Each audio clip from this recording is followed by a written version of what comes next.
Cette pension de famille répond à un véritable besoin à deux titres. D'une part, l'agglomération d'Avallon est particulièrement concernée par les niveaux de revenus parmi les plus faibles au sein d'un département, celui de Lyon, qui a connu depuis 2002 une évolution des revenus moyens inférieure à l'évolution régionale et nationale. Ainsi, parmi les 23 personnes présentes dans cette résidence, fin 2014, 22 ne vivaient que d'allocations. D'autre part, les nouveaux entrants dans cette pension de famille sont plus jeunes, mais les premiers arrivés ont vieilli prématurément. 90% des résidents sont des hommes et l'âge moyen des résidents est de 53 ans. C'est bien le concept de pension de famille qui répond aux besoins des résidents logés ici. D'une part parce qu'elle leur propose un véritable logement privatif durable, c'est-à-dire sans limitation de durée, même si on facilite l'accès à un logement ordinaire pour ceux qui le souhaitent et dont la situation personnelle et familiale le permet. D'autre part parce que les résidents bénéficient d'un accompagnement adapté visant à la fois à les resocialiser par des animations collectives et par un accompagnement individualisé pour les sortir progressivement de l'isolement. Les animations proposées sont variées, repas collectifs, très prisés des résidents, sorties découvertes ou détentes organisées par Coalia ou par le centre social, musicothérapie, ateliers équestres. La pension de famille est en lien étroit avec de nombreux partenaires sur l'agglomération et le département dans tous les domaines de son champ de compétences. Logement, hébergement, santé,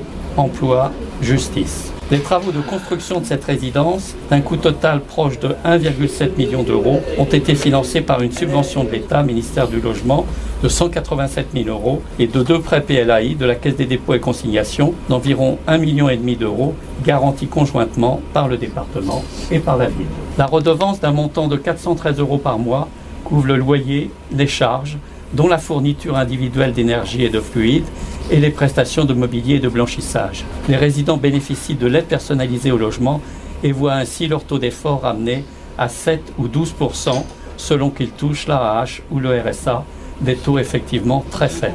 Avec l'ouverture de cette nouvelle pension de famille, 16 dispositifs distincts implantés sur 8 communes de l'Aune et représentant plus de 700 logements, c'est l'ensemble de notre activité dans le département de Lyon. Résidence sociale, foyer de travailleurs migrants, pension de famille et de nombreux dispositifs d'hébergement et d'accueil pour demandeurs d'asile. Seront spécifiquement attachés à cette pension de famille 2 intervenants sociaux en CDI à temps plein sur la base d'une subvention de 16 euros par place et par jour accordée par les DDCS que je remercie de l'aide ainsi accordée. Avec cette opération, l'association Coalia réaffirme avec l'ensemble de ses partenaires sur ce projet son engagement en faveur des publics fragilisés.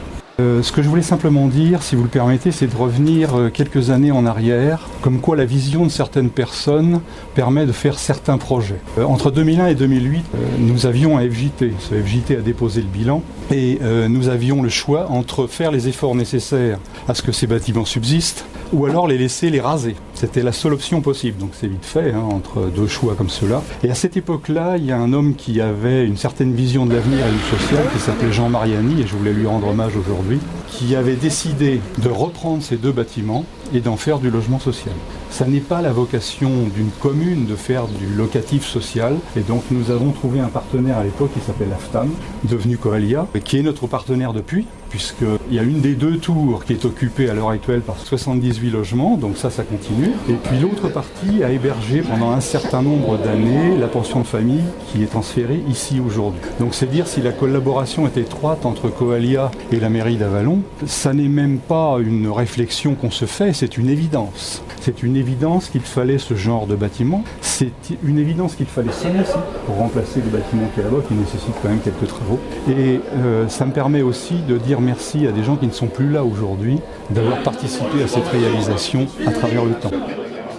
Je voudrais rappeler que la politique d'hébergement et d'accès au logement, parce qu'ici il s'agit bien de ça, d'accéder à un logement, est l'un des axes majeurs de la lutte contre la pauvreté. Il s'agit d'un impératif d'abord de solidarité, mais il s'agit aussi d'un impératif de dignité. Aujourd'hui, en France, il y a 3,5 millions de personnes qui ne sont pas logées ou mal logées.